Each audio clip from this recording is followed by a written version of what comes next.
Buenas tardes, alumnos. Bienvenidos a una nueva clase de Química Biológica. Hoy vamos a dar la unidad número 6, que es bioenergética, la unidad número 7, que es glucólisis y biosíntesis de carbohidratos, y la unidad número 8, que es la del ciclo del ácido cítrico.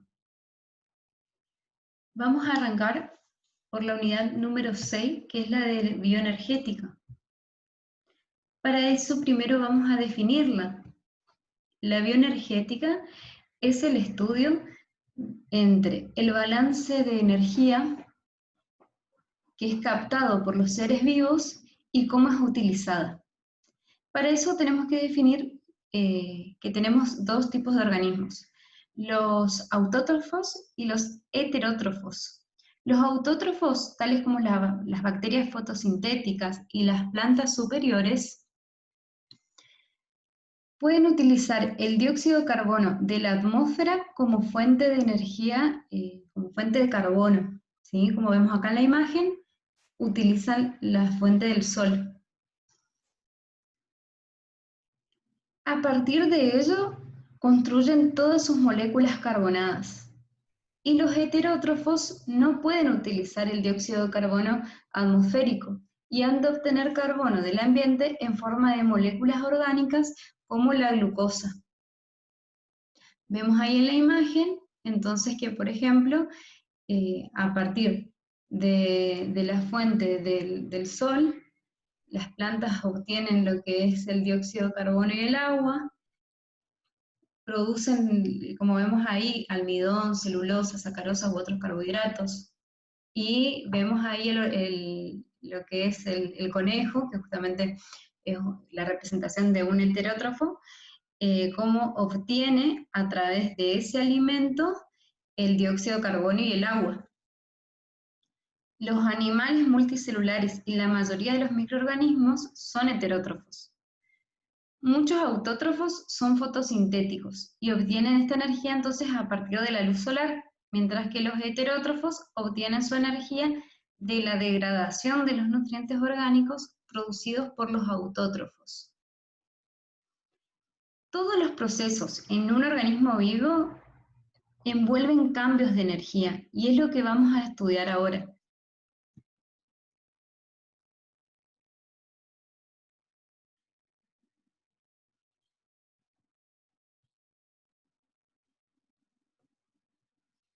Todos los organismos vivos necesitan también una fuente de nitrógeno necesaria para la síntesis de aminoácidos, nucleótidos y otros compuestos. Las plantas pueden generalmente utilizar amoníaco o nitrato soluble como fuente de nitrógeno, pero los animales vertebrados deben obtener nitrógeno de aminoácidos u otros compuestos orgánicos. Solo unos cuantos organismos, como por ejemplo las cianobacterias y muchas bacterias del suelo que viven en las raíces de las plantas, son capaces de convertir nitrógeno atmosférico en amoníaco. Otras bacterias, por ejemplo las nitrificantes, oxidan el amoníaco a nitritos y nitratos, y otras bacterias, las bacterias desnitrificantes, convierten el nitrato en amoníaco.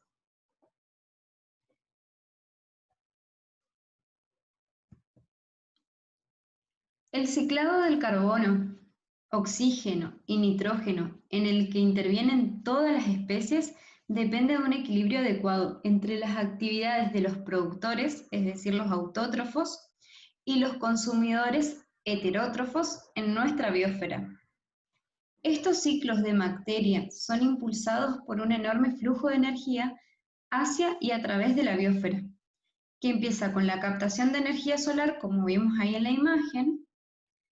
Esa energía solar es captada por los organismos fotosintéticos y la utilización de esta energía para generar glúcidos y otros nutrientes orgánicos ricos en energía. Y estos son utilizados a su vez como fuente de energía por los organismos heterótrofos. En los procesos metabólicos y en todas las transformaciones de energía, una parte de la energía se utiliza para realizar un trabajo biológico y el resto se disipa en forma de calor a la biosfera. Cuando hablamos de bioenergética, tenemos que hablar de el metabolismo, catabolismo y anabolismo. El metabolismo es la suma de todas las transformaciones químicas que se producen en una célula u organismo. Tiene lugar en una serie de reacciones catalizadas enzimáticamente que constituyen las rutas metabólicas. Cada uno de los pasos consecutivos de una ruta metabólica ocasiona un pequeño cambio químico específico, normalmente la eliminación, transferencia o adición de un grupo funcional determinado o de un átomo. El precursor se convierte en producto a través de una serie de intermediarios metabólicos llamados metabolitos. Ahora, a la fase de degradación del metabolismo, en las que las moléculas de nutrientes orgánicas como glúcidos, grasas, proteínas, se convierten en productos más pequeños y sencillos, como dióxido de carbono, amoníaco y agua, se denomina catabolismo. ¿Sí? Vemos acá en la imagen, entonces, vemos ahí que tenemos moléculas, nutrientes orgánicos mucho más grandes, glúcidos, grasas, proteínas, que se degradan y se convierten en productos más pequeños y sencillos, y vemos que tenemos dióxido de carbono, agua y amoníaco.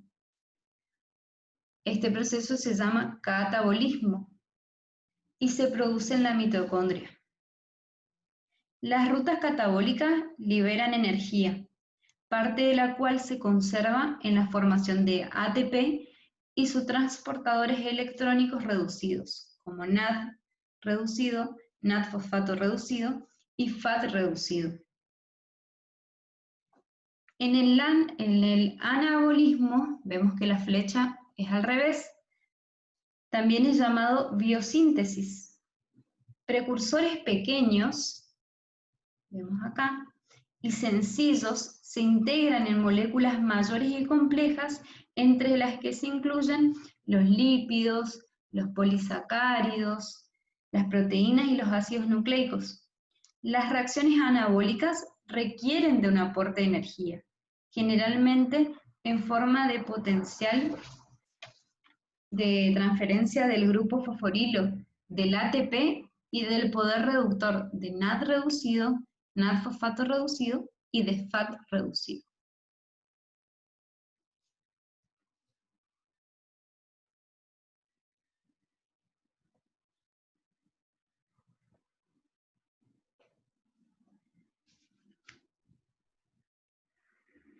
Bien, cuando hablamos también de bioenergética, tenemos que hablar de la termodinámica, que es la ciencia que estudia la energía y sus transformaciones. La termodinámica tiene dos leyes fundamentales. La primera ley es el principio de la conservación de la energía. En cualquier cambio físico o químico, la cantidad total de energía en el universo permanece constante. La energía puede cambiar de forma o ser transportada de una región a otra, pero no puede ser creada ni destruida. La segunda ley de la termodinámica nos dice que el universo tiende siempre a un aumento del desorden. Y este aumento del desorden se lo conoce como entropía. En todos los procesos naturales aumenta la entropía del universo.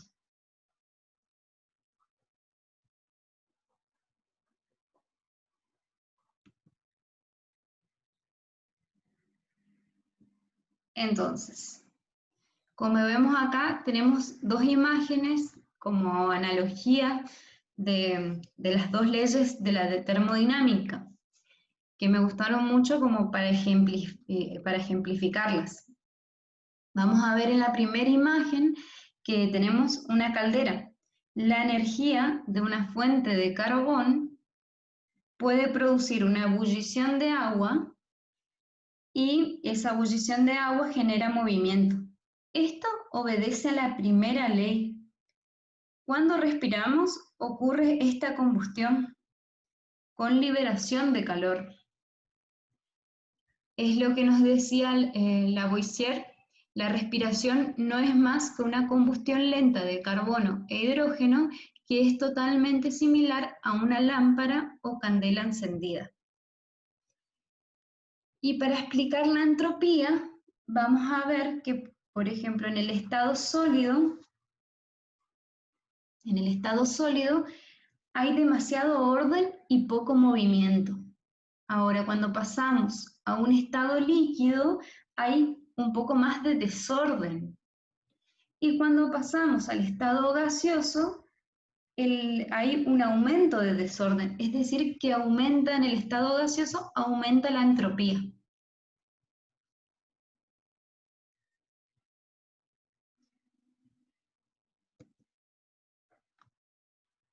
El desorden de los componentes de un sistema químico se expresa como entropía, entonces, y se lo representa con la letra S mayúscula, que va a reflejar entonces el grado de desorden del sistema. Cualquier variación en el grado de desorden de un sistema equivale a una variación de la entropía y se lo representa con delta mayúscula y, bueno, con delta y con S mayúscula. Convencionalmente adopta valores positivos cuando aumenta el desorden. El contenido de energía libre se representa con G mayúscula y es la energía libre de Gibbs. El contenido de energía libre de cualquier sistema cerrado puede definirse a partir de tres magnitudes. La entalpía, que refleja el número y el tipo de enlace. La entropía, que se representa con S mayúscula y que refleja, bueno, el grado de desorden del sistema, y la temperatura absoluta se representa con T mayúscula y se expresa en grados Kelvin. Ahora, la definición de energía libre es igual a, energía libre entonces es igual a entalpía menos temperatura absoluta por entropía. Por lo tanto, la variación de energía libre de un proceso, que es donde nos vamos a centrar, es igual a la variación de entalpía menos temperatura por la variación de entropía. Y esta fórmula tengan presente, chicos, porque después en el práctico es lo que vamos a ir calculando. El proceso tiende a ocurrir espontáneamente solo si la variación de energía es negativa. Si es negativa, libera energía libre y se dice que es exergónica. Si la variación de energía es positiva, el proceso necesita de un aporte de energía y se dice que es endergónica. No ocurre espontáneamente esto. No ocurre, es decir, el proceso endergónico no ocurre solo, sino después de que ocurrió un proceso exergónico.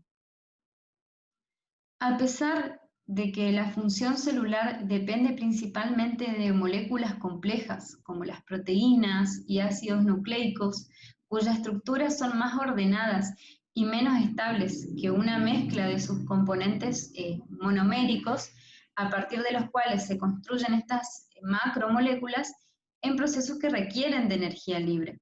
Sin embargo, las células acoplan reacciones exergónicas a otras endergónicas para que la variación de energía global tenga un valor negativo.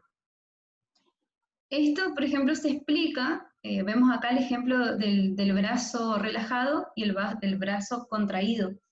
El músculo relajado usa la energía del ATP y se contrae. Cuando el músculo usa la energía, pasa a ser endergónica. Y es importante, la endergónica no se produce sola.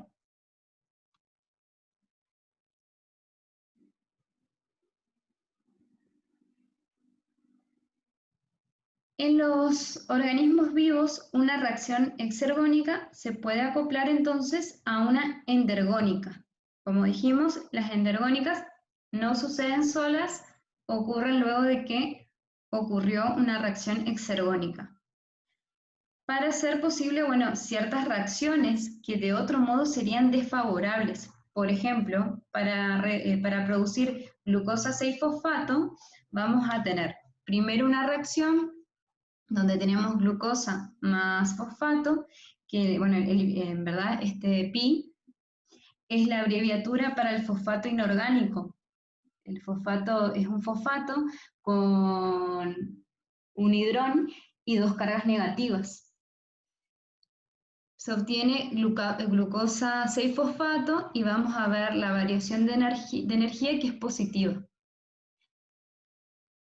Y después vamos a ver esta reacción no ocurre espontáneamente porque la variación de energía es positiva. Entonces ocurre una segunda reacción muy exergónica que puede tener lugar en todas las células,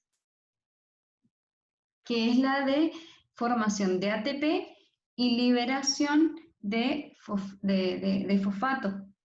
Y acá vamos a ver que tenemos el número, el signo negativo, con liberando energía.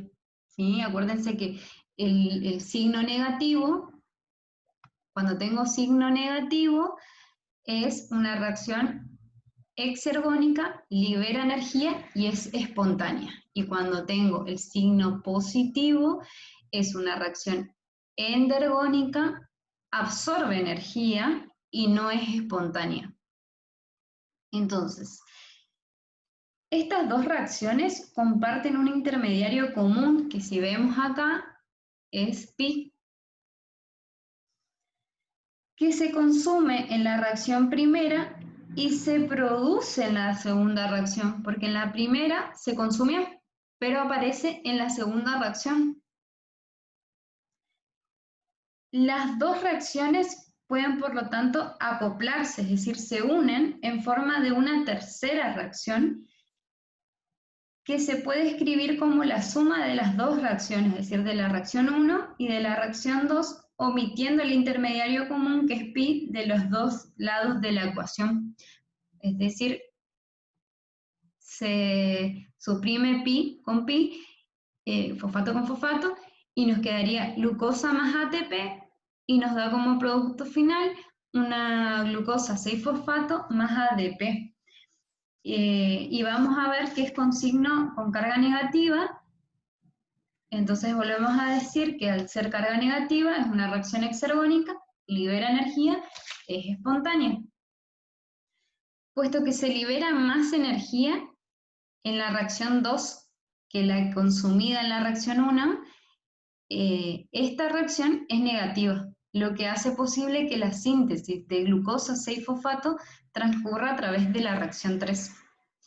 El acoplamiento de reacciones exergónicas con otras endergónicas a través de un intermediario compartido es esencial para los cambios energéticos en los sistemas vivos.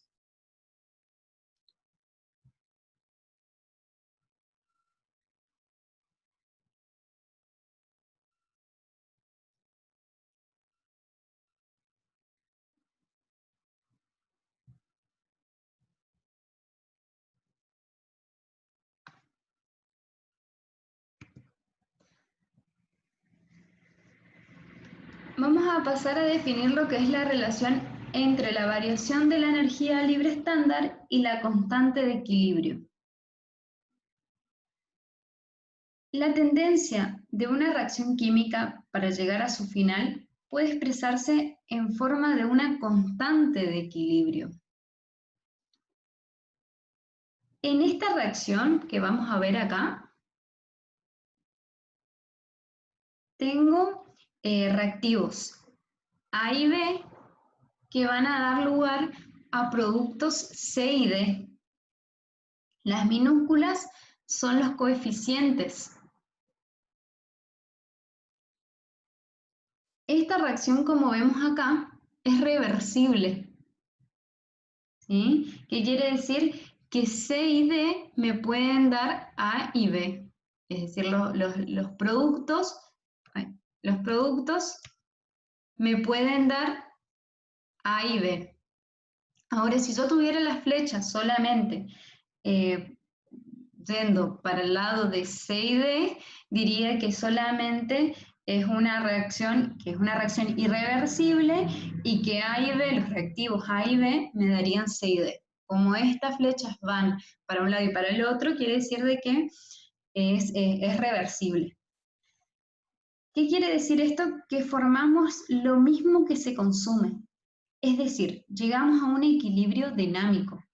La velocidad en la que se consumen los productos es igual a la que se produce.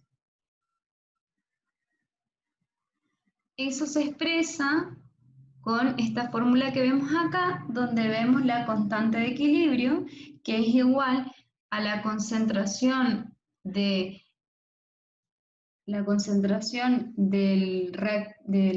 producto elevado a sus coeficientes estequiométricos por D, que es el otro producto. Vamos a ver, o sea, ambos productos elevados a sus coeficientes estequiométricos, dividido la concentración de los productos de reacción elevados a su coeficiente estequiométrico. Gibbs demostró que la variación de energía libre de una reacción química, cualquiera es su función, la función de la variación de energía libre estándar, va a tener una variación de energía libre estándar y de un término que expresa la concentración inicial de reactivos y productos,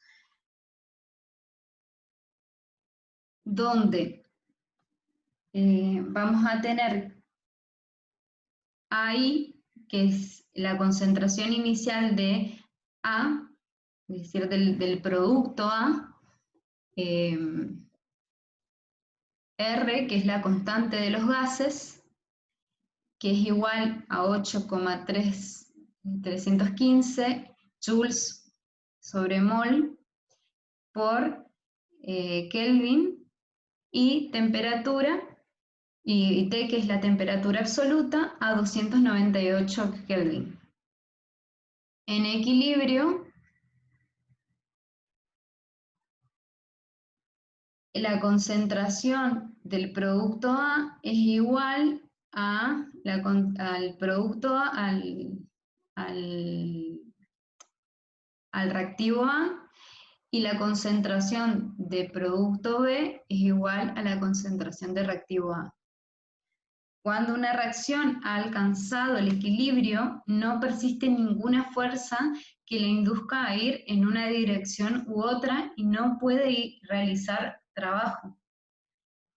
Entonces, la variación de energía es cero.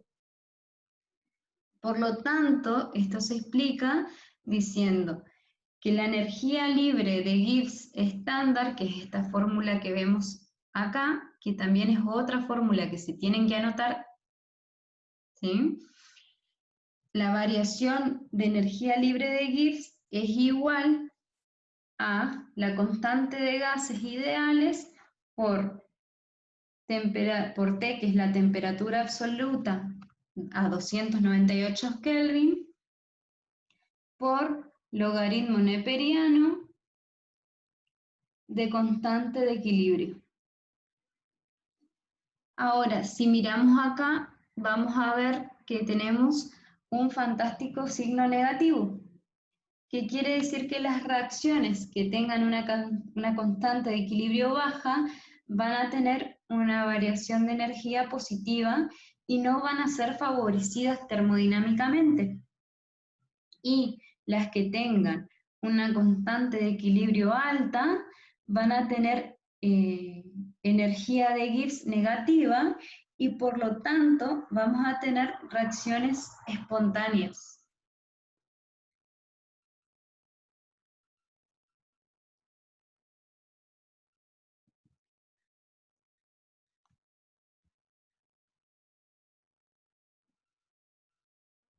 Entonces, las constantes termodinámicas, como la variación libre de Gibbs estándar, muestran dónde se halla el punto de equilibrio final de las reacciones. En condición estándar, como habíamos dicho, cuando decimos condición estándar, es que tenga la temperatura a 298 Kelvin y también la constante de los gases 8,315 joules sobre mols Kelvin.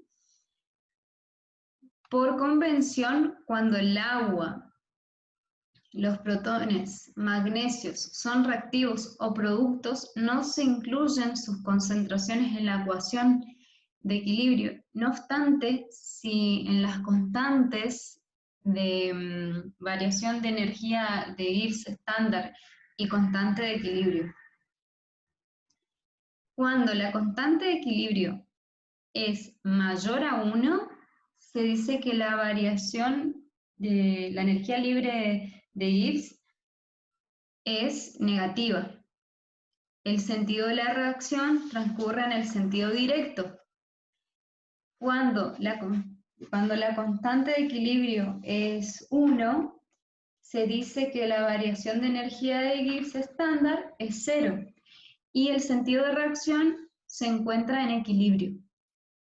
Ahora, ¿cuándo ocurre el sentido de la reacción transcurre en sentido inverso?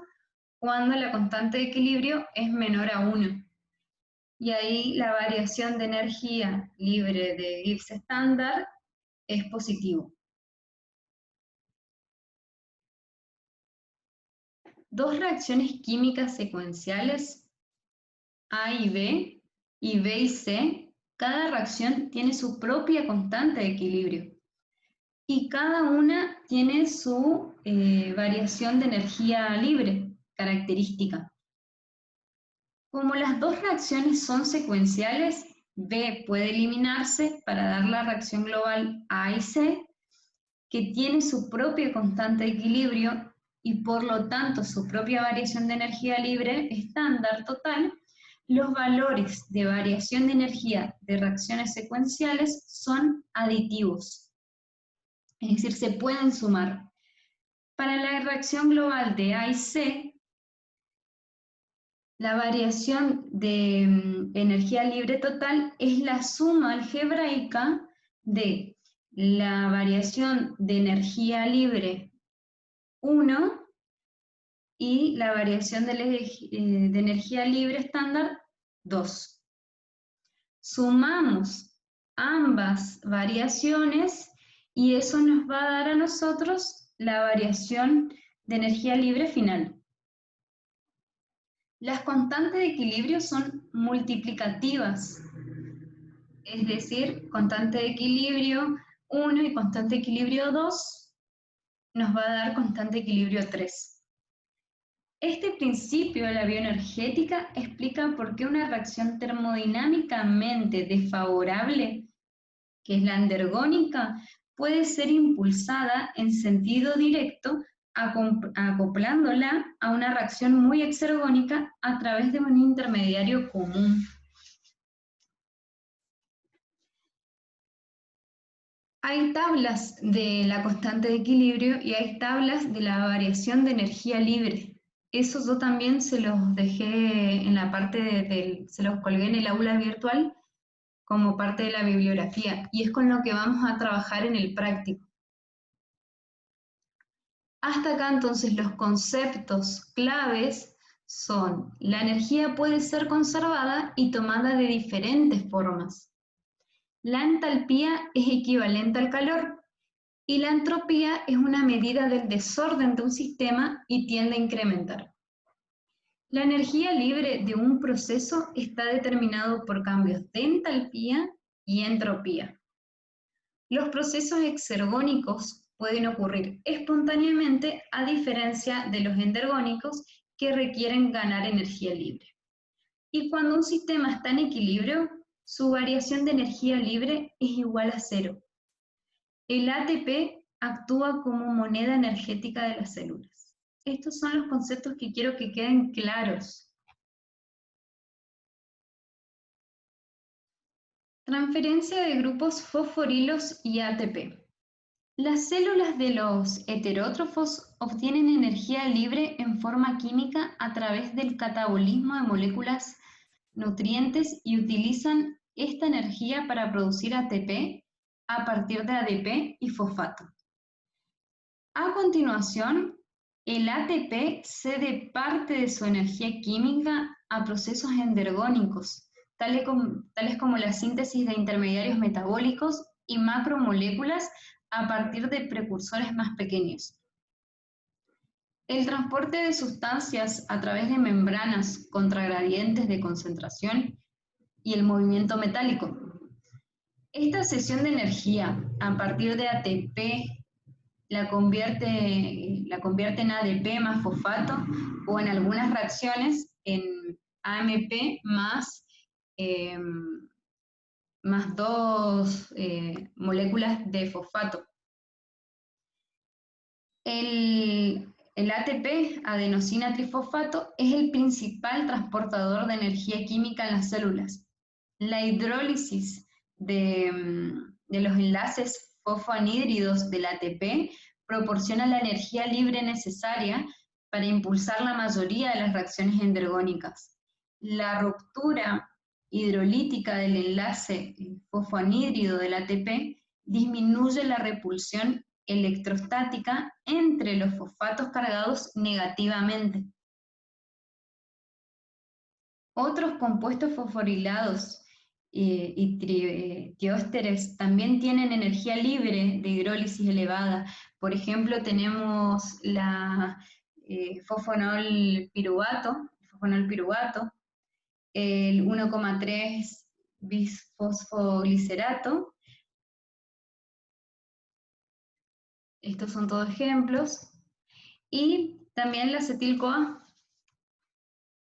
Al lado de lo que yo les puse fue la tabla, que es de la energía libre estándar de hidrólisis de algunos compuestos fosforilados y de la acetil-CoA.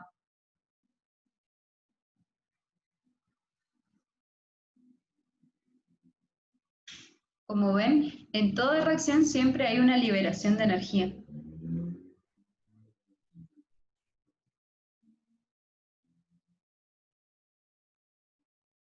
Bien, pasamos a lo que son las reacciones redox. Las reacciones redox son aquellas en las que hay transferencia de electrones. ¿Sí?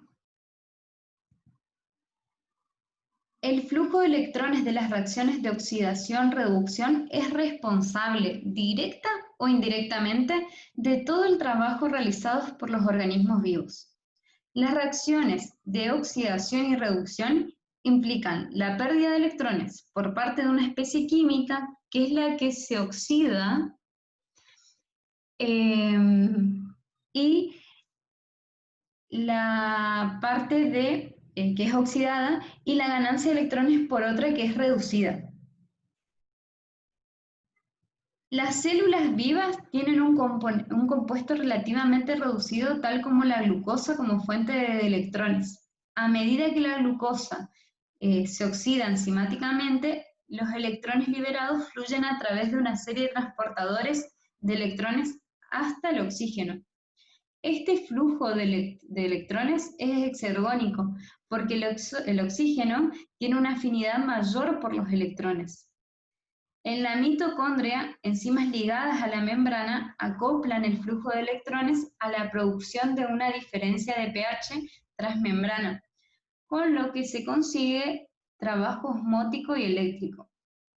Otra enzima que tenemos ahí, que es la ATP sintasa de la membrana mitocondrial interna, utiliza este flujo de electrones para realizar un trabajo químico, que es la síntesis de ATP a partir de ADP y fosfato a medida que los protones fluyen a través de la membrana.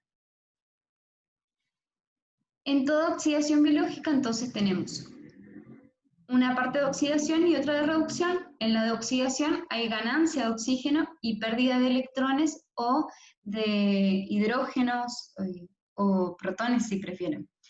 Y una parte de reducción donde hay pérdida de oxígeno, ganancia de electrones o hidrógenos.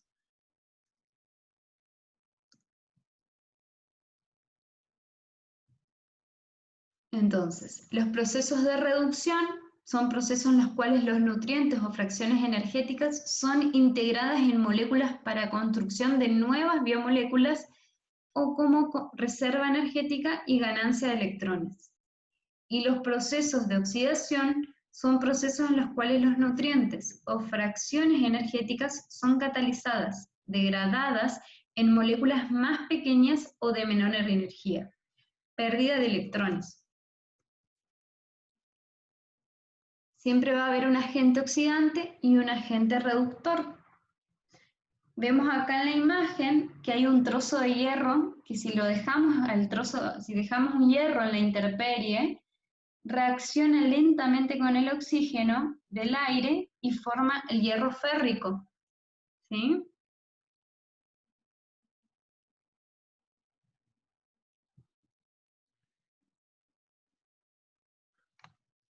Un ejemplo de las reacciones de oxidación-reducción, tenemos hierro y cobre como reactivos y como producto tenemos hierro y cobre. ¿Y qué pasa acá? Vamos a ver que primero analizamos cómo se resuelve en la parte de dos semirreacciones tenemos. Primero arrancamos con el hierro. Vemos que el hierro, miramos acá arriba y vemos que ganó, pero porque vemos que tiene de 2 pasa a 3, ¿sí? A 3 electrones. Pero esto, ¿cómo se lo analiza? Decimos que pierde un electrón. Hay una oxidación agente reductor. En cambio, miramos el cobre, que de más 2 pasa a más 1. Entonces decimos que gana un electrón y hay una reducción, es un agente oxidante.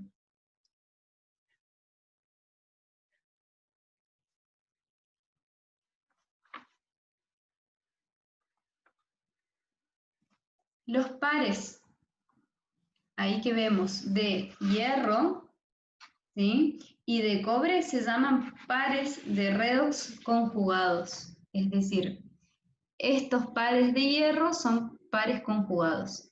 Estos pares de cobre son pares de redox conjugados. Se puede producir espontáneamente la transferencia de electrones desde el dador de electrones de un par al aceptor de electrones del otro par, cuando en una solución se encuentran conjuntamente dos pares de redox conjugado. La tendencia a tener lugar la reacción depende de la afinidad relativa del aceptor de electrones de cada par redox por los electrones. El potencial de reducción estándar, que se lo denomina con E mayúscula, como vemos acá, es una medida en voltios de esta afinidad. Los electrones tienen la tendencia a fluir en dirección al par redox que tenga el potencial de reducción más positivo, y la fuerza de esta tendencia es proporcional a la diferencia de la variación de potencial de reducción entre los dos pares redox. En condiciones estándar, ¿sí? En condiciones estándar, nosotros vamos a tener esta fórmula de acá, que vemos, donde la variación de energía libre, ¿sí?, es igual al número de electrones que se transfiere por la constante de Faraday, que es igual a 96,480 joules por voltios mol, por la variación de potencial de reducción. Acuérdense, cuando está el delta, es la variación, ¿sí? Si no tengo el delta, es directamente el potencial de reducción. Al estar el delta, ya es la variación. La reacción va a tener un lugar si es negativa, es decir, sentido directo. Acuérdense de la tablita que vimos con anterioridad.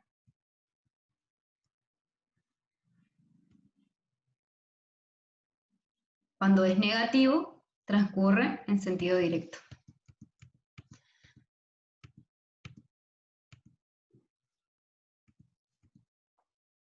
Bien.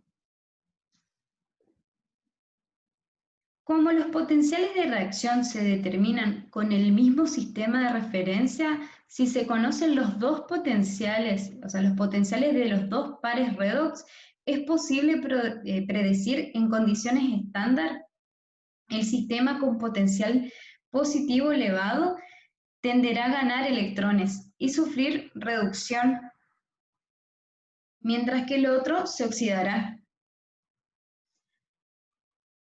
Las diferencias de potencial de reducción entre dos pares redox crean diferencias de potencial electromotriz, a favor del cual se produce flujo de electrones. Este flujo determina la liberación de energía utilizable. El cambio de energía o la variación de energía será tanto más negativo cuanto más grande sea la diferencia entre los potenciales de reducción de las sustancias que reaccionan. El cambio de energía libre estándar puede ser calculado entonces, como habíamos dicho, con esta fórmula que vemos acá. Un ejemplo por ejemplo, la reacción en la que el acetilaldehído es reducido por el transportador de electrones biológicos NAD reducidos es de esta manera. Vamos a tener entonces el acetilaldehído más el transportador de electrones biológicos NAD. ¿Cómo se resuelve acá? Como habíamos dicho hoy, con el ejemplo de acá del hierro y del cobre, tenemos dos semirreacciones. Por un lado, el acetilaldehído más el acetilaldehído, que nos va a dar etanol. Lo que tenemos que aplicar acá es esta fórmula. ¿Qué es lo que primero tienen que mirar, chicos? Los datos que tienen. Ustedes ya tienen datos en esta fórmula y tienen que despejar los datos que no tienen. Es decir, se fijan que tenemos la constante de gases, la tenemos, y tenemos también la temperatura. ¿Sí? Entonces, vamos a, perdón, constante de Faraday, la tenemos acá, y también tenemos el número de electrones que se transfieren. Lo que vamos a hacer es mirar las tablas, que eso se las colgué ya en el aula virtual, y vamos a buscar la primera reacción, que es la del acetilaldehído etanol. Entonces tenemos acá acetilaldehído más 2 protones más 2 electrones da etanol. ¿Sí? Vamos a ver que acá dice que la constante de equilibrio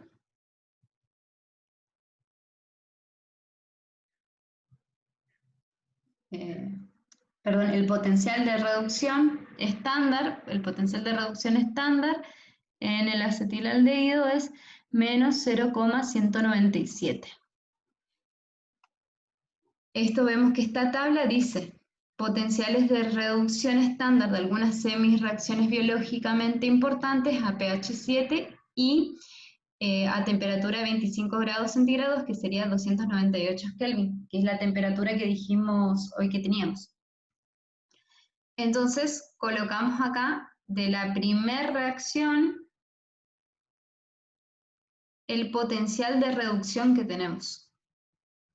Después tenemos la segunda reacción, que es la de el NAD reducido más electrón, protón.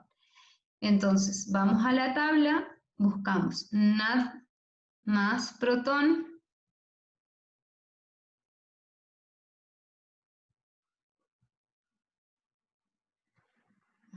y ahí lo encontramos, y vemos que es 0, es menos 0,197 también. Sumamos este con este número y nos va a dar 0,123. Entonces, en la fórmula lo que vamos a colocar es el número de protones, el número de electrones que se transfiere. Vemos que el número de electrones que se transfieren son menos 2 por la constante de Faraday y la variación de el potencial de reducción estándar. Esto nos quedaría de esta manera, menos 2 por 96,480 por 0,123. Nos va a dar menos 23,7 kilojoules por mol. Van a ver que siempre se va a suprimir lo que tenemos acá igual, voltios por voltios. De esta manera nosotros lo que obtenemos es la variación de energía libre estándar, que como dijimos, si es negativa, tiene un sentido directo.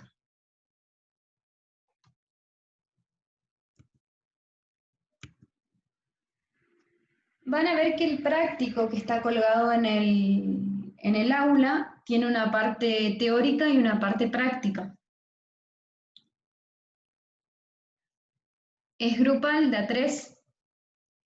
Van a tener el cuestionario, que es la energía libre de Gibbs, define el proceso exergónico y endergónico, cuándo una reacción biológica se produce espontáneamente, qué es una reacción óxido-reducción, la sustancia que se reduce gana o pierde electrón. Y una parte práctica, que para esa parte práctica van a ocupar las tablas que están colgadas y las fórmulas que vimos. Por eso anoten bien las fórmulas que están en el video.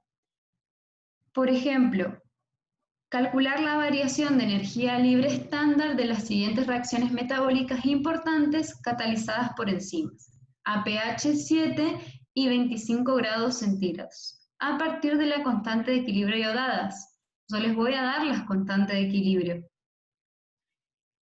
Entonces, glutamato más oxalato, la enzima que cataliza es aspartato aminotransferasa, da como producto aspartato más cetoglutarato.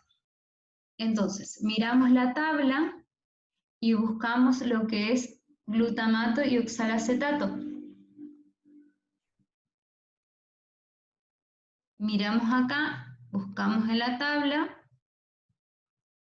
Vamos a ver que esta es la variación de energía libre estándar de algunas reacciones. Bien, una vez que la localizamos, lo que hacemos es reemplazar los datos. ¿Sí? Para este cuadro de acá, vamos a usar la fórmula que teníamos hoy de variación de energía, ¿sí? variación de energía libre, que es igual a la constante de los gases por temperatura por logaritmo neperiano de la constante de equilibrio. Fíjense que ustedes acá ya tienen la constante de equilibrio, tienen lo que es la temperatura, que dijimos había 298 grados Kelvin, y tienen que poner, lo que tienen que buscar es bueno, la constante de los gases también lo tienen, ¿sí? Entonces la pregunta acá es, la variación de energía libre, ¿cuál sería?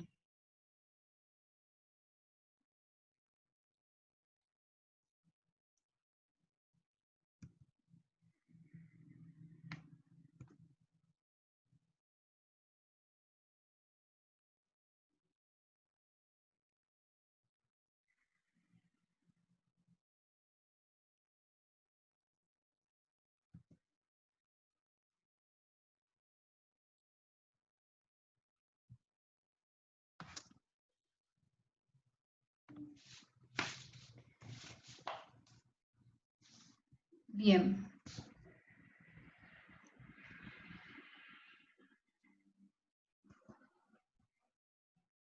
Antes de pasar a la otra unidad, lo que por ahí me gustaría aclarar en cuanto al ejercicio, toda duda que tengan está en los foros, ocúpenlos porque por ahí explicar esta parte de bioenergética y termodinámica a través de lo que es la parte de videos, conferencias o a través de este medio es un poco complicado. Y no tengan vergüenza de escribir en los foros sobre qué dudas tengan, para eso yo estoy, así que me escriben.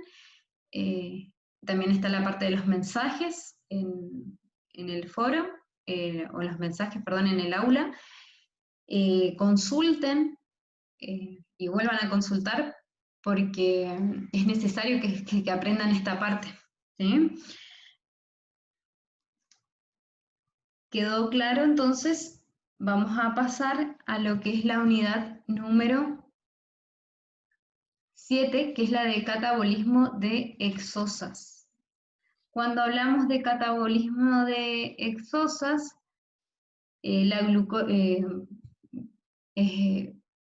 para hablar de este catabolismo es importante que hayan quedado claros estos conceptos. Hasta ahora vimos el estudio de los cambios de energía que acompañan a las reacciones bioquímicas. Los sistemas biológicos emplean la energía química para energizar el proceso de la vida. La energía libre es la energía útil de un sistema, es decir, la energía disponible para realizar un trabajo. Procesos exergónicos son procesos donde hay pérdida de energía libre en reacciones químicas exotérmico. El proceso endergónico es cuando hay ganancia de energía libre. Y otros conceptos que quiero que hayan quedado claro es el de catabolismo, que es un proceso de degradación u oxidación de moléculas combustibles y es exergónico, y el anabolismo, que es reacciones de síntesis para formar sustancias y es endergónico. Y el metabolismo es el conjunto de procesos catabólicos y anabólicos. El metabolismo es una actividad celular muy compleja y siempre dirigida y coordinada por sistemas multienzimáticos que permiten a la célula: uno, obtener energía química de su entorno, sea a través de la energía luminosa procedente del sol o a partir de compuestos orgánicos.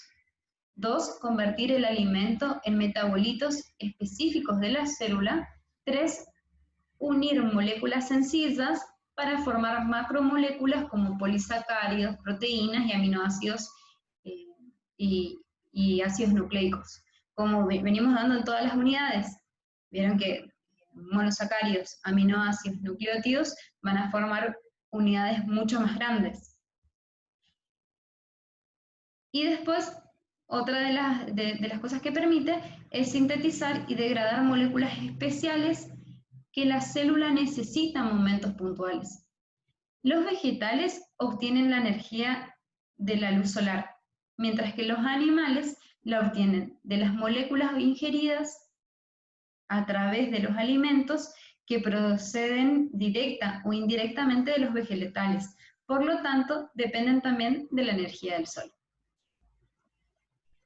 Con esto pasamos a la glucólisis, que es un proceso por el cual una molécula de glucosa se convierte en dos moléculas de piruvato. Este proceso posee 10 reacciones que se dividen en dos fases. Es la principal vía metabólica de utilización de la hexosa, principalmente glucosa, pero también directamente de la fructosa y galactosa. El objetivo es oxidar parcialmente la glucosa para formar, como dije hoy, dos moléculas de piruvato, con el objetivo de liberar energía para sintetizar ATP. Esta vía se desarrolla totalmente en el citoplasma celular y en condiciones anaeróbicas o aeróbicas. La primera fase o fase preparatoria es endergónica e incluye las 5 primeras reacciones. La glucosa es activada y para ello se emplean dos ATPs. Las enzimas exoquinasa y glucoquinasa son responsables de la conversión de glucosa a glucosa 6-fosfato. La exoquinasa se encuentra en todos los tejidos y la glucoquinasa se localiza en el hígado y en las células betas del páncreas. Vemos, paso número 1, la glucosa utiliza ATP, actúa la exocinasa, se convierte la glucosa a glucosa 6-fosfato. Luego actúa la fosfoglucoisomerasa y la glucosa 6-fosfato se convierte en fructosa 6-fosfato. Nuevamente, en una tercera reacción, se ocupa ATP nuevamente. La enzima que actúa es la fosfofructokinasa y la fructosa 6-fosfato pasa a fructosa 1,6 bifosfato. La fructosa bifosfato aldosa y es la enzima que actúa y se obtiene gliceraldehído 3-fosfato y dihidroxicetona fosfato.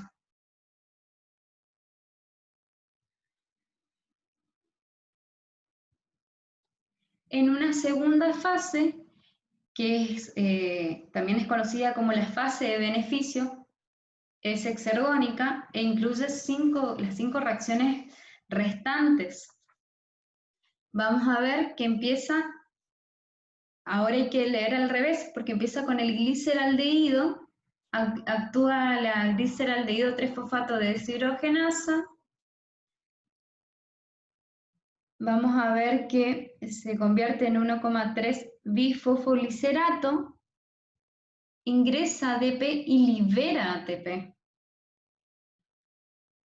Vamos a ver que actúa la fosfoglicerato-sinasa y se convierte de 1,3 bifosfoglicerato a 3 fosfoglicerato. Luego actúa una fosfoglicerato mutasa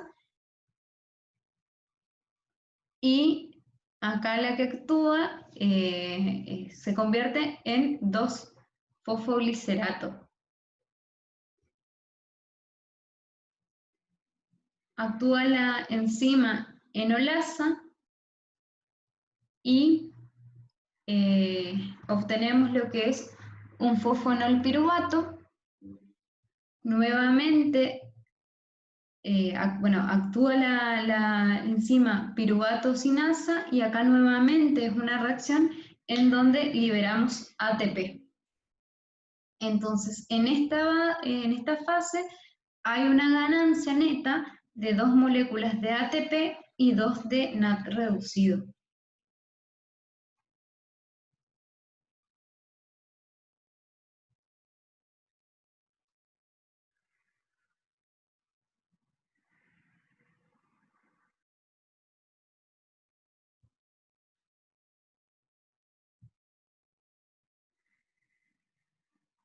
Bien. ¿qué voy a necesitar de este ciclo? No es necesario por ahí que copien la estructura, pero sí que copien los nombres, porque es importante que ustedes conozcan cómo va la cadena de toda la glucólisis, ¿sí? Yo les subí material expresando bien qué pasa en cada una de las fases de la glucólisis, ¿sí? Por ejemplo, en la fase 1,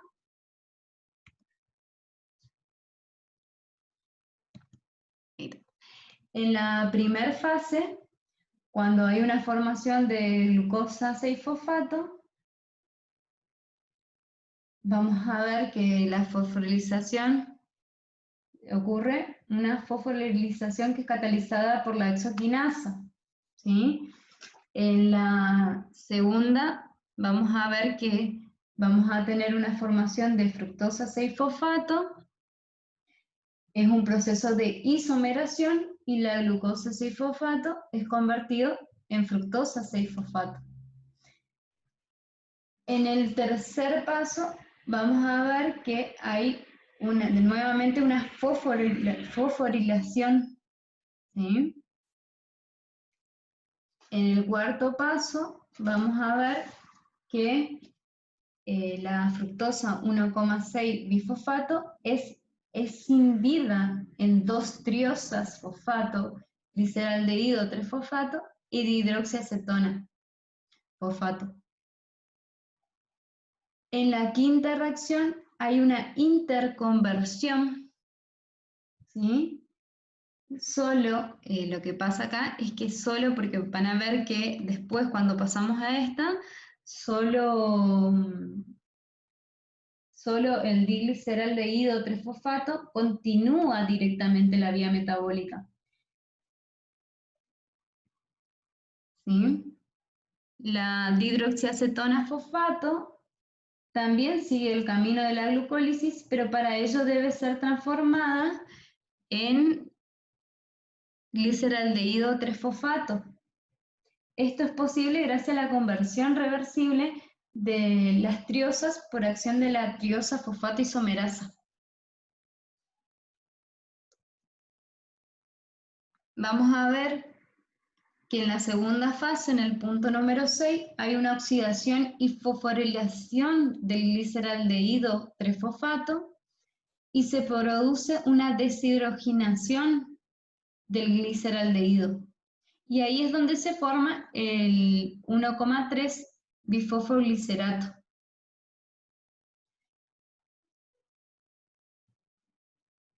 En el punto número 7, el fosfato de alta energía es transferido del 1,3 bifosfoglicerato a ADP por acción de la fosfoglicerato quinasa y se produce el 3-fosfoglicerato y se produce la liberación del ATP.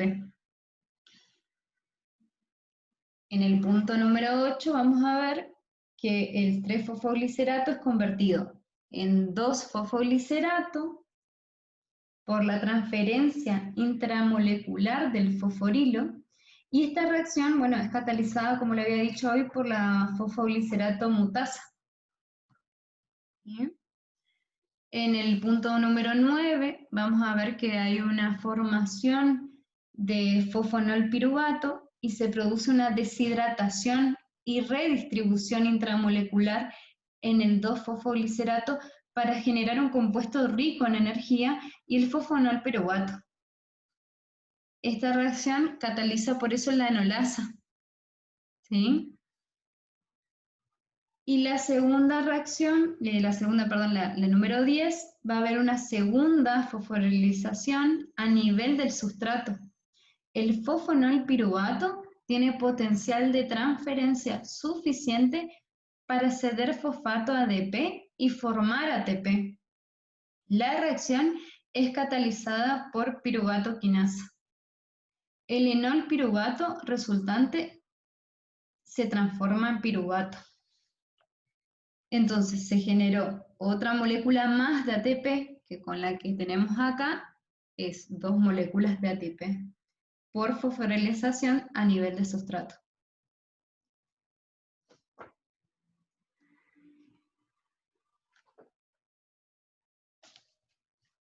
Ahora, ¿qué pasa con cómo es el balance global o total de la glucosa, de la glucólisis? Tenemos glucosa más 2 ATP, más 2 moléculas de fosfato, más 2 NAD, más 4 ADP, queda 2 piruvato, 2 ADP, 2 NAD reducidos, 2 protones, 4 ATP y 2 moléculas de agua. Suprimimos 2 ATP por 2 ATP, me quedarían 2 ATP acá.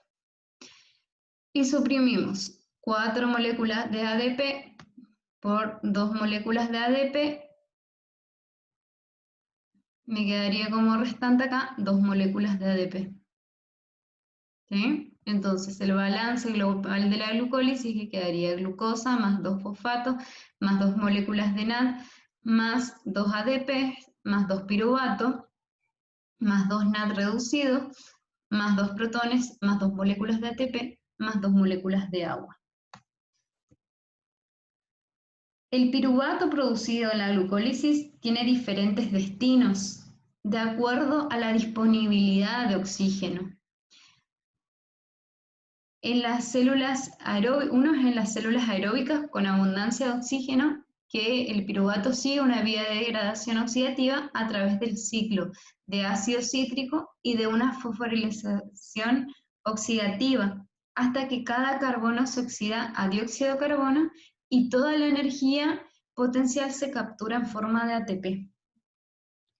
Uno de los destinos es ese. Otro destino es la fermentación alcohólica y otro es la fermentación láctica. Vamos a ver en este cuadro, por ejemplo, que de acuerdo a la condición de oxígeno van a ser los destinos del piruvato. Tenemos dos tipos de condición anaeróbica. Una de las condiciones anaeróbicas que nos va a dar etanol y dióxido de carbono, que es la fermentación alcohol en las levaduras. Otra condición anaeróbica es la de formación de lactato. Fermentación a lactato, por ejemplo, en el músculo en contracciones vigorosas, eritrocitos y otras células, y en algunos microorganismos.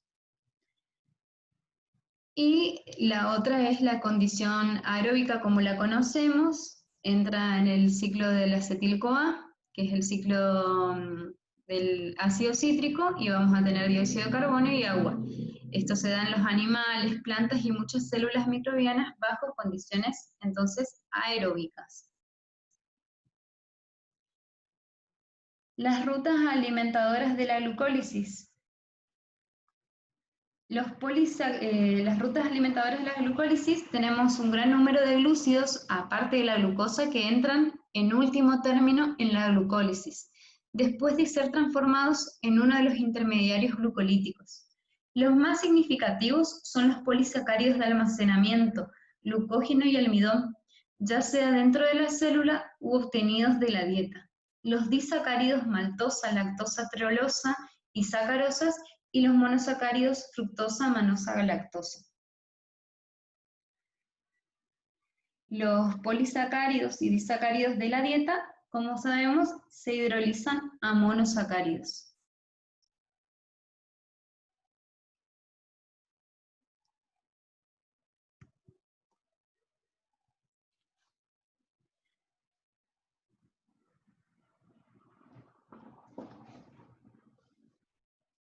Ahora bien, algunos tejidos dependen casi exclusivamente de la glucosa para producir energía metabólica. Por ejemplo, el cerebro utiliza aproximadamente 120 gramos de glucosa al día.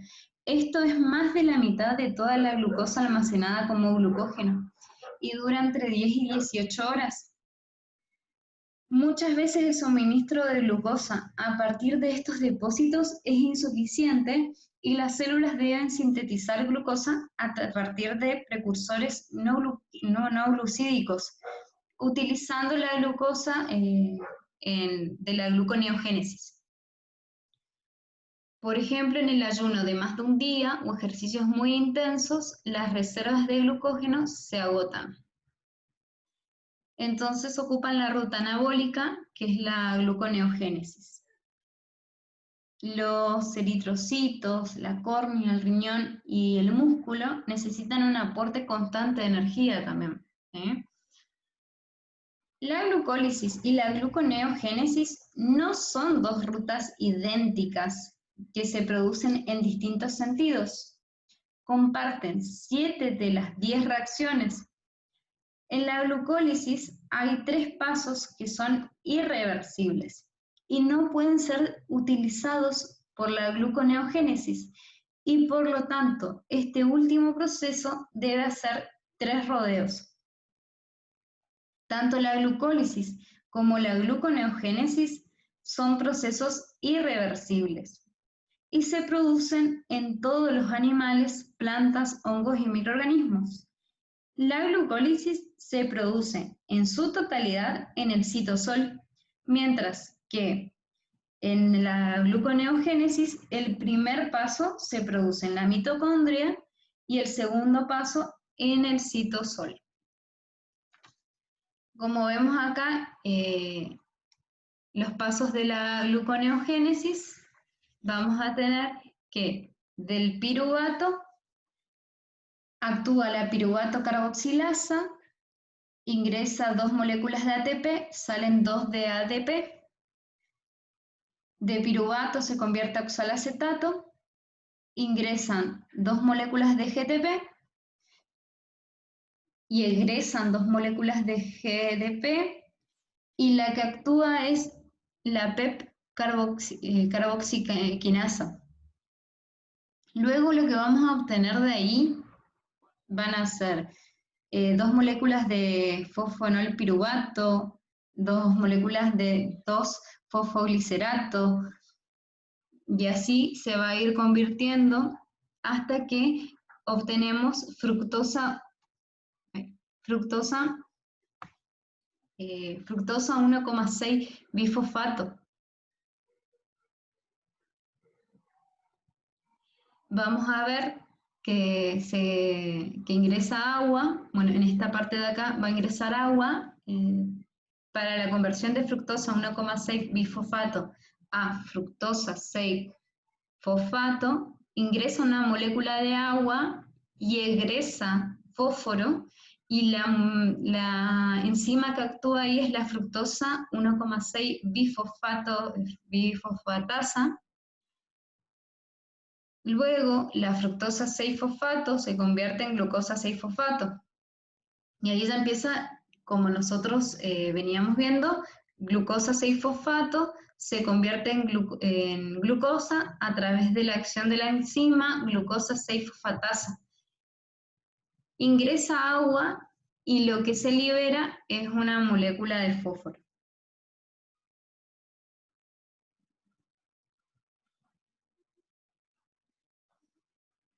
También tenemos la ruta de las pentosas fosfato. A pesar que el destino principal de la glucosa 6-fosfato es la degradación glucolítica, parte de ella sirve para la síntesis del ADN, del ARN, del ATP, de la coenzima A, del NAD reducido y del FAT reducido. Además, el NAD-fosfato reducido que se produce en esta ruta sirve para la síntesis de ácidos grasos, colesterol y hormonas esteroides. Ese NAD-fosfato reducido en algunos tejidos también actúa como agente reductor, protegiéndolo de la oxidación. Por ejemplo, en el cristalino del ojo, por ejemplo, está expuesto al oxígeno del aire, y el NAD-fosfato reducido lo ayuda, protegiéndolo como agente de oxidación.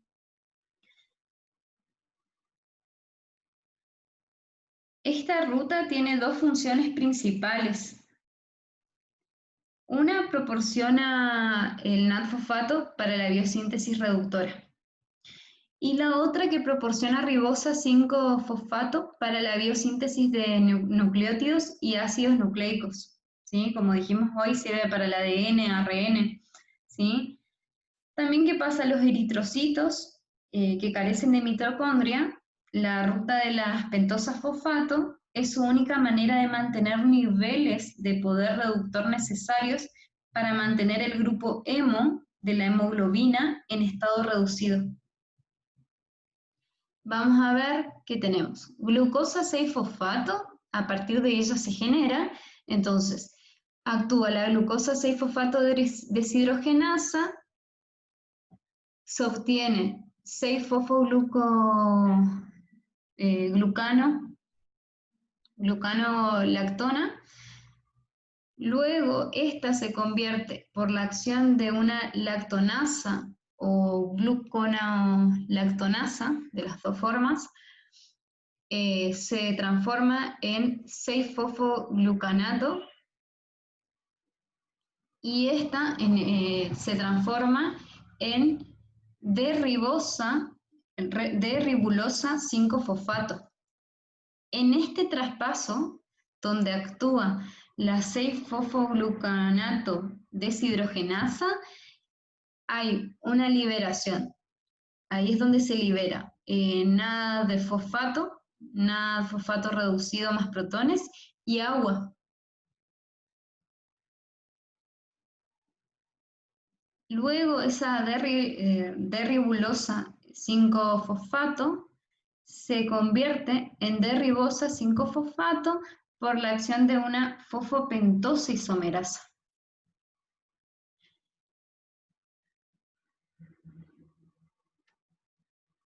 Bien, con esto terminamos la unidad 7 y pasamos a lo que es la unidad 8, que es la producción de acetil-CoA o acetato activado.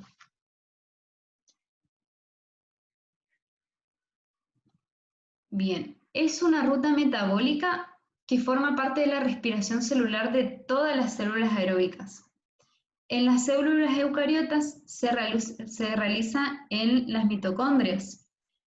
Es parte de la vía catabólica que realiza la oxidación de glúcidos, ácidos grasos y aminoácidos hasta producir dióxido de carbono, liberando energía en forma utilizable. Se realiza en presencia de oxígeno y se desarrolla entre los procesos de glucólisis y la cadena respiratoria. Su fin es la obtención de NAD reducido, una molécula con poder reductor que se utiliza para la producción de ATP mediante la cadena respiratoria. Todo el piruvato formado en la glucólisis debe convertirse a acetil-CoA antes de ingresar en el ciclo del ácido cítrico. Este proceso es llevado a cabo por una agrupación de enzimas llamado complejo de la piruvato deshidrogenasa, que se encuentra localizado en las mitocondrias de las células eucariotas y en el citosol de las células procariotas. El proceso global consiste en una descarboxilación, vamos a ver acá, una descarboxilación oxidativa en donde el piruvato pierde el grupo carboxilo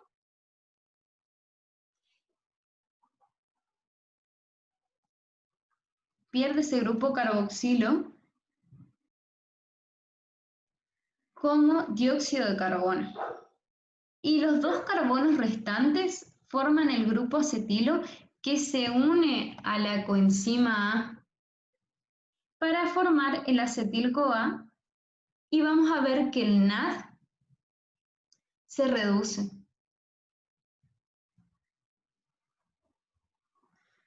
La descarboxilación oxidativa es utilizada por,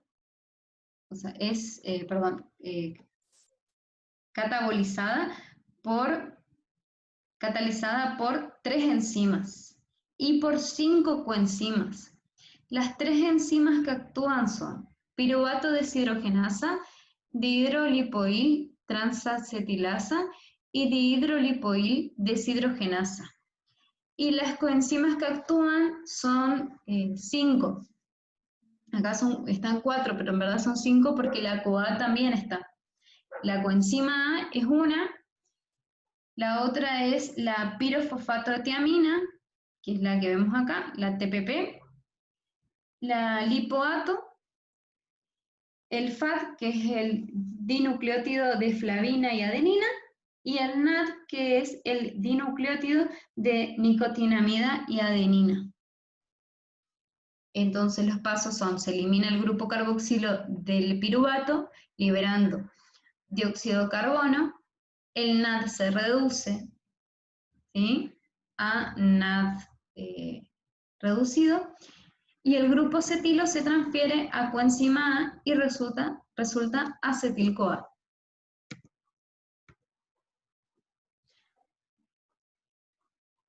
Durante la glucólisis en el citoplasma se produce el piruvato que pasa por una etapa de transición para convertirse en acetil-CoA para que pueda entrar en el ciclo de Krebs. El piruvato pasa al ciclo de Krebs, al citoplasma en las mitocondrias, donde el complejo enzimático piruvato deshidrogenasa lo convierte en acetil-CoA. Esto ocurre mediante la eliminación de una molécula de dióxido de carbono, que es la descarboxilación que vimos, y la unión del resto del acílico obtenido a la coenzima A por oxidación. Y este es el ciclo de Krebs.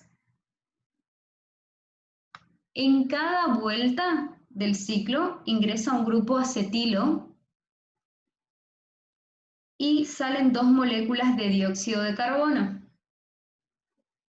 4 de los 8 pasos son deshidrogenaciones, es decir, oxidaciones, donde toda la energía que se produce se almacena eficientemente como NAD reducido y FAT reducido. Y en una quinta reacción se produce una molécula de ATP y una molécula de GTP.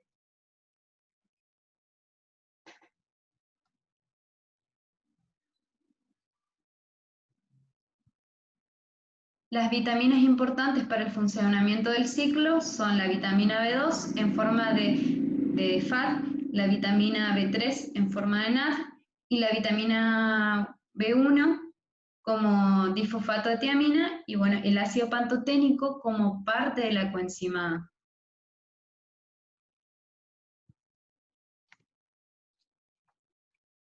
Luego tenemos las reacciones anapleróticas, que las reacciones anapleróticas, a pesar de que, bueno, que el papel central del ciclo del ácido cítrico es la producción de energía metabólica, algunos intermediarios de 4 y 5 átomos de carbono sirven como precursores de un gran número de compuestos orgánicos. A medida que se van gastando estos intermediarios en la biosíntesis, las reacciones anapleróticas se encargan de reponerlos. Son las que están indicadas con la flecha fucsia o roja, como la vean ustedes, y las rutas anabólicas son las que van con flecha azul.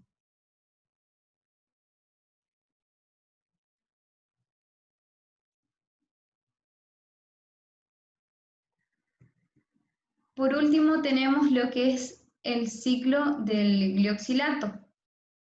Los vertebrados no pueden convertir los ácidos grasos o el acetato derivado de estos porque hay 2 reacciones que son altamente exergónicas e irreversibles, como la conversión del fosfonolpiruvato en piruvato y la conversión del piruvato en acetil-CoA. Las plantas y algunos microorganismos pueden convertir los ácidos grasos en glucosa a través del ciclo de glioxilato, es decir, a partir de este ciclo. En cada vuelta del ciclo vamos a ver que ingresa 2 moléculas de acetil-CoA y se produce una de succinato. Esta molécula de succinato se transforma en fumarato, malato, oxalacetato y finalmente en fosfonolpiruvato. Y ese fosfonolpiruvato se convierte en glucosa a través de la gluconeogénesis. Los vertebrados no tenemos 2 enzimas esenciales para dicho ciclo, que es la la isocitradolilasa y la malotoxintasa. Son complicadas de nombrarlas. Bien, con esto terminamos la unidad número 8, chicos.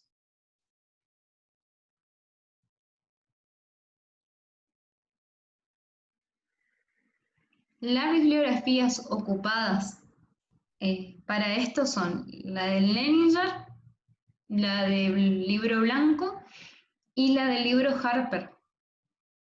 Yo ahí igual le subí bibliografía de parte de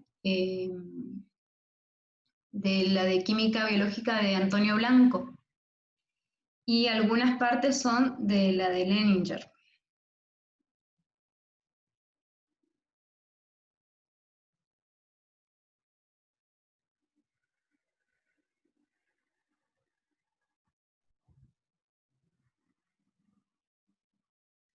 Bien, espero haber sido clara y que hayan entendido. Cualquier duda que tengan, como les dije, están los foros, utilícenlo. La idea es que lo hagamos bien dinámico, especialmente porque esta parte de bioenergética es complicada. Entonces, cualquier duda que tengan, escriben en el foro. Si necesitan que volvamos a subir una fórmula y cómo desarrollarla, lo hacemos.